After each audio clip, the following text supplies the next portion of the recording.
Hello friends, आप ऐसा blog post कैसे लिख सकते हो जिसको कि सभी लोग रीड करें। जैसे कि अगर आपने खुद देखा होगा कि अगर आप किसी भी ब्लॉग पोस्ट पे जाते हो या किसी भी आर्टिकल पे जाते हो तो आप उसको बहुत ज़्यादा रीड नहीं करते हो। मुश्किल से 8 से 10 सेकंड तक आप रीड करते होगे। उसमें आप हेडलाइन देखते हो, पॉइंट्स देखते हो और फिर उसको क्विट कर देते हो। तो इससे होता क्या है कि उस पर्टिकुलर आर्टिकल का या फिर उस पर्टिकुलर वेबसाइट का बाउंस रेट इंक्रीज हो जाता है।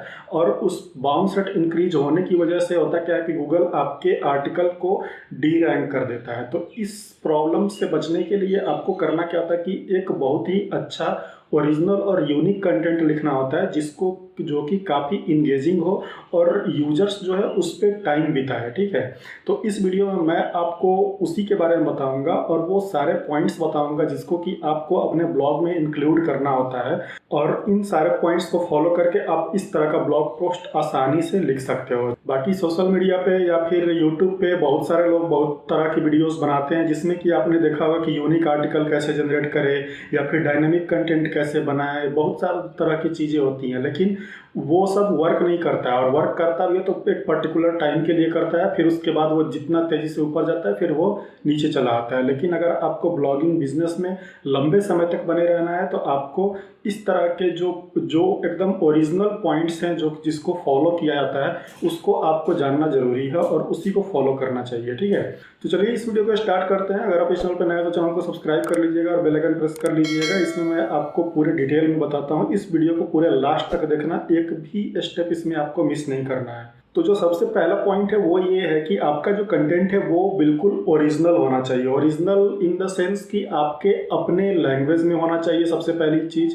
लैंग्वेज का मतलब कि आप जो जिस तरह से आप बोलते हो, मतलब अगर किसी से आप बात कर रहे हो तो बात करते समय आप जिन वर्ड्स का यूज़ करते हो वो उस वर्ड्स में होना चाहिए। पूरा ओरिजिनल कंटेंट कभी भी कॉपी नहीं करना है, किसी भी दूसरे के कंटेंट को उठा करके कॉपी नहीं करना है। क्योंकि जो DMCA आपने सुना होगा, DMCA इसीलिए यूज किया जाता है क्योंकि अगर आप किसी दूसरे के कंटेंट को उठा करके कॉपी करते हो तो आपके ऊपर कॉपीराइट स्ट्राइक आ जाएगी। फिर आपको जो है या तो पेनल्टी भरना पड़ेगा या फिर आपकी वेबसाइट जो है वो डी रैंक कर दी जाती है हमेशा के लिए। कभी भी वो जो है वो सर्च में आ नहीं पाएगी। ठीक है, तो इस तरह से इससे बचने के लिए आपका जो कंटेंट है वो बिल्कुल ओरिजिनल होना चाहिए। ओरिजिनल जो है वो बिल्कुल आपको सबसे पहले करना क्या है कि आप जो है जो भी आप समझते हो, अगर आप कोई भी आर्टिकल लिख रहे हो तो उसके बारे में आपकी अपनी क्या समझ है। आपका अपना सेंटेंस, अपना वर्ड, अपना जो भी लाइन है वो खुद का अपना होना चाहिए, वो किसी दूसरे का नहीं होना चाहिए। दूसरे के वेबसाइट से आप क्या है कि कंटेंट को पढ़ सकते हो, पढ़ के उसको अपने लैंग्वेज में समझ सकते हो और समझने के बाद उसको फिर अपने लैंग्वेज में आप उसको लिखोगे। आपका उसमें हर एक चीज़ अपना होना चाहिए, जिसको इसी को ओरिजिनल बोलते हैं और इसी को यूनिक कंटेंट बोलते हैं, जिसमें कि 1% का भी प्लेगरिज्म नहीं होना चाहिए। ठीक है, तो ये चीज़ जो है वो सबसे पहला और सबसे ज़रूरी चीज़ है, इसको आपको ध्यान रखना होगा। दूसरा पॉइंट है वो है प्रॉपर टॉपिक रिसर्च। जो भी आर्टिकल आप लिखने जा रहे हो उस पे हर एक पॉइंट का प्रॉपर रिसर्च होना चाहिए।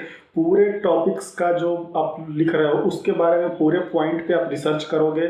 उसके बारे में दूसरे जो आर्टिकल्स हैं उन्होंने क्या लिखा है, आप उन सारे आर्टिकल्स को देखोगे, उसको समझोगे, उसमें से क्या क्या छूटा हुआ है या फिर क्या कमी रह गई है, उन चीज़ को आप अपने ब्लॉग में मेंशन करोगे। ठीक है, इसलिए आपको पूरा प्रॉपर रिसर्च करना होगा। तो रिसर्च करने के लिए आप क्या कर सकते हो कि जिस भी कीवर्ड पे आप आर्टिकल लिखना चाहते हो या जो भी आपका टाइटल है उस टाइटल को आप गूगल में डाल करके सर्च करोगे। उसके बाद जो टॉप पेजेस, जो सर्च पेजेज हैं उस पे जो टॉप 10 रिजल्ट्स है उन 10 रिजल्ट्स को आप ओपन करोगे। उसमें देखोगे कि उन्होंने क्या क्या इंक्लूड किया है। तो वो जो सारी चीज़ें इंक्लूड किया है उसका आप एक जो है पॉइंट वाइज आप जो है एक टेक्स्ट फॉर्मेट में अपना वर्ड में या फिर कहीं भी नोटपैड में उसको लिख करके सेव कर लोगे। सेव करने के बाद आप क्या करोगे कि उन सारे पॉइंट्स को भी आप जो है रिसर्च करोगे कि उसमें से क्या क्या डेटा निकलता है। उन सभी पॉइंट्स पॉइंट्स को आप जो है नोट कर लोगे। जब उन सारे पॉइंट्स को जब नोट कर लोगे तो आपके लिए आर्टिकल लिखना बहुत आसान हो जाएगा, क्योंकि आपके सारे पॉइंट्स से रिलेटेड डेटा और रिलेटेड जो भी कंटेंट है वो एक जगह पे आपका हो जाएगा। बस आपको करना क्या है कि उसको देखना है और अपने सेंटेंस वाइज अपना जो है बनाते जाना है, लिख देना है। इस तरह से आप आर्टिकल जो है वो विदिन 20 मिनट्स या 1 आवर में पूरा आर्टिकल आप लिख दोगे। तो सबसे जितना टाइम आप रिसर्च पे स्पेंड करोगे उतना ही कम टाइम आपको लगेगा आर्टिकल लिखने में, ठीक है। तो इसीलिए रिसर्च करना बहुत ज़रूरी होता है। तो अब रिसर्च करने के लिए आप गूगल का यूज करोगे। गूगल के अलावा और भी प्लेटफॉर्म है, जैसे कि पिंटरेस्ट हो गया, कोरा हो गया, या फिर लिंक्डइन हो गया, medium.com हो गया। इस तरह के वेबसाइट्स पे आप जाओगे, वहाँ पे जो रिलेटेड आर्टिकल्स हैं आपके कीवर्ड्स से, उस आर्टिकल को सर्च करके उसका पूरा एनालिसिस करोगे, आपको सारा पता चल जाएगा। डेटा, फैक्ट्स, फिगर सब कुछ आपको पता चल जाएगा। उसको फिर आप अपने आर्टिकल में इंक्लूड कर दोगे। तो इस तरह से प्रॉपर रिसर्च होता है एक आर्टिकल का। अगला पॉइंट है वो है कि आपको शॉर्ट पैराग्राफ लिखना होता है, ठीक है। कोई भी आर्टिकल आप लिख रहे हो, चाहे वो कितना भी लंबा हो या छोटा हो, उसमें आपको शॉर्ट पैराग्राफ यूज करना ज़रूरी है। शॉर्ट पैराग्राफ के पीछे का जो सीन है वो ये है कि आज के डेट में अगर आप देख रहे होगे तो शॉर्ट वीडियोज, शॉर्ट जो टिकटॉक वीडियोज थी, या फिर शॉर्ट वीडियोज अभी हर जगह चल रहा है, रील्स चल रहे हैं। तो इसका मतलब क्यों, ये सारे चीज़ क्यों है कि ये, इसका मतलब ये है कि कम से कम समय में इंसान को ज़्यादा से ज़्यादा कंटेंट कंज्यूम कराना, ठीक है।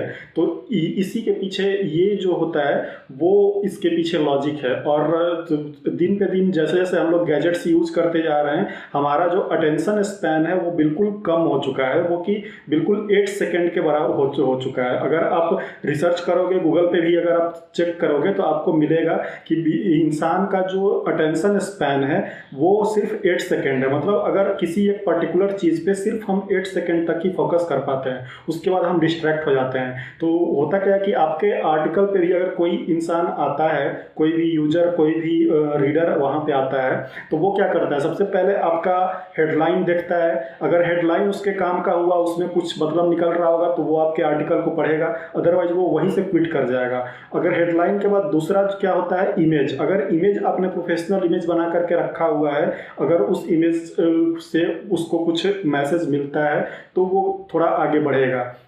तीसरा क्या है कि जो भी पॉइंट्स अगर आपने इंक्लूड किए हैं उस पॉइंट्स को वो देखेगा, तो तब जाकर के वो आर्टिकल को पूरा जो है वो रीड करता है। तो इसके लिए आपको क्या करना होता है कि शॉर्ट पैराग्राफ डालना होता है, मतलब 1 या 2 लाइन का पैराग्राफ आपको डालना है। तो शॉर्ट पैराग्राफ आपको अपने हर एक आर्टिकल में जो है वो शॉर्ट पैराग्राफ 2 या 3 लाइन का, 1 लाइन का, 2 लाइन का, 3 लाइन का डालना है।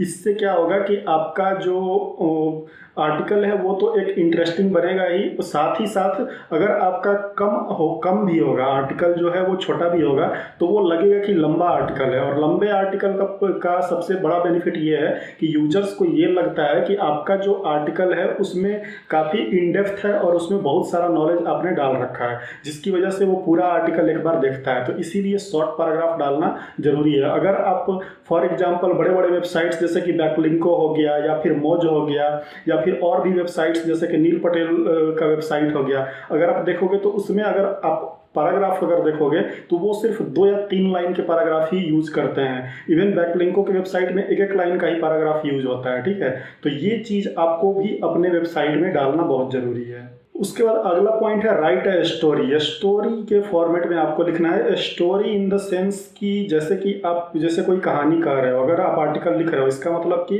अगर आप किसी को बता रहे हो तो कहानी के फॉर्मेट में, क्योंकि कहानी के फॉर्मेट में जो चीज़ें होती हैं वो इंसान के दिमाग में बहुत देर तक टिकी रहती हैं, ठीक है। उसको आदमी बहुत जल्दी समझ आता है। और कहानी के पीछे का रीज़न ये है कि कहानियाँ जो होती हैं वो ज़्यादा सेल करती हैं।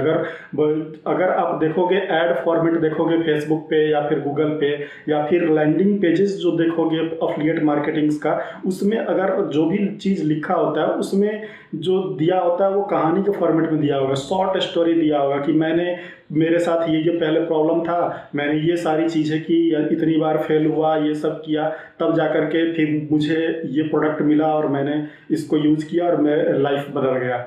तो इस तरह के कहानी जो है वो लोग यूज करते हैं अपने प्रोडक्ट को सेल करने के लिए। अगर आप यूट्यूब चैनल देखते होगे तो यूट्यूब चैनल पे भी आप देखते हो कि जितनी भी इंटरव्यू वाले यूट्यूब चैनल्स हैं वो काफ़ी ज़्यादा ग्रो होती हैं। उसमें जो है वो लोग जो है इंटरव्यू लेते हैं, उसमें बेसिकली होता क्या है, कहानी होता है, और कहानी से इंसान जो है वो जल्दी अटैच हो जाता है। ठीक है, वो उससे अटैच्ड फील करता है, जिससे कि उसका ट्रस्ट लेवल बिल्ड होता है, तो फिर वो उसमें अपने आप को इमेजिन भी करता है। ठीक है, तो इस तरह से वो क्या होता है कि कहानी के फॉर्मेट में कंटेंट बहुत आसानी से कंज्यूम कराया जा सकता है। ठीक है, तो ये चीज़ जो है ये स्ट्रेटजी आपको अपने भी वेबसाइट में, अपने भी आर्टिकल्स में डालनी बहुत ज़रूरी है। अगला जो पॉइंट है वो है कि आप जो भी आर्टिकल लिखो वो अपने फ्रेंड के लिए लिखो, सिर्फ एक पर्सन के लिए लिखो। आप जो है वो सोचते हो कि पूरे वर्ल्ड अगर आपका जो स्टोरी पढ़ता है या फिर पूरा वर्ल्ड आपके आर्टिकल को पढ़ेगा, आप सबके लिए लिख रहे हो, तो ऐसा नहीं है। आप सबके लिए लिखोगे लेकिन कोई भी उस पर ध्यान नहीं देता है। जो रियल चीज़ मैं बताऊँ तो कोई भी आपके आर्टिकल को पढ़ता ही नहीं है। ठीक है, तो इसलिए आपको जो है वो लिखना है किसके लिए, अपने फ्रेंड के लिए। जैसे कि आप किसी से सामने सामने बात कर रहे हो, जैसे कि आप फ्रेंड से बात करते हो तो आप जैसे हंसी मजाक करके या फिर नॉर्मल लैंग्वेज में किसी भी तरह से बात करते हो, वही उसी तरह का लैंग्वेज आप जो है अपने आर्टिकल में यूज करो। अगर उस तरह के लैंग्वेज को आप आर्टिकल में यूज करोगे तो सामने वाला बंदा जो भी पढ़ रहा होगा वो उससे कनेक्टेड फील करेगा, उसको लगेगा कि कोई सामने से मुझसे बात कर रहा है। ठीक है, तो अगर वैसा फील अगर आप अपने आर्टिकल में लाते हो तब जा करके आपका आर्टिकल जो है लोग उस पर टाइम स्पेंड करते हैं। ठीक है, तो ये चीज़ आपको अपने आर्टिकल में डालना ज़रूरी है। तो क्योंकि आप आर्टिकल सिर्फ एक के लिए लिखो, और एक को अगर आर्टिकल पसंद आ गया तो सबको पसंद आ जाएगा, क्योंकि ह्यूमन बिहेवियर जो होता है लगभग सेम होता है, उनकी पसंद और नापसंद। ठीक है, कुछ डिफरेंस होती हैं, लेकिन जो चीज़ें जो कंटेंट के मामले में अगर हम बात करें तो वो लगभग लोग सेम चीज़ जो है एक्सपेक्ट करते हैं। तो इसीलिए आप भी वही चीज़ अपने कंटेंट में डालो। उसके बाद अगला पॉइंट है create professional images. Professional images बनाना बहुत ज़रूरी है, क्योंकि सिर्फ वर्ड लिख करके आप काम नहीं चला सकते। प्रोफेशनल इमेजेस बनाओगे, इमेजेस होती क्या है कि आप जितना वर्ड लिखोगे उतना उन पूरे वर्ड्स को एक इमेज ही जो है वो पूरा मैसेज डिलीवर कर सकता है। इमेज जो है वो एक बार में 1000 से वर्ड जो है वो एक्सप्रेस कर सकता है। ठीक है, तो इसीलिए इमेज जो विजुअल इम्पैक्ट होता है वो डालना बहुत ज़रूरी है। तो आपको प्रोफेशनल इमेज बनाना काफ़ी ज़्यादा ज़रूरी है। प्रोफेशनल इमेज बनाने के लिए canva.com सबसे बेस्ट ऑप्शन है, जहाँ से आप प्रोफेशनल इमेज बना सकते हो। उसके बाद अगला पॉइंट है इंक्लूड इन्फोग्राफिक्स और वीडियोज़ और GIFs। ठीक है, ये जो विजुअल कंटेंट है ये बहुत सबसे ज़रूरी है।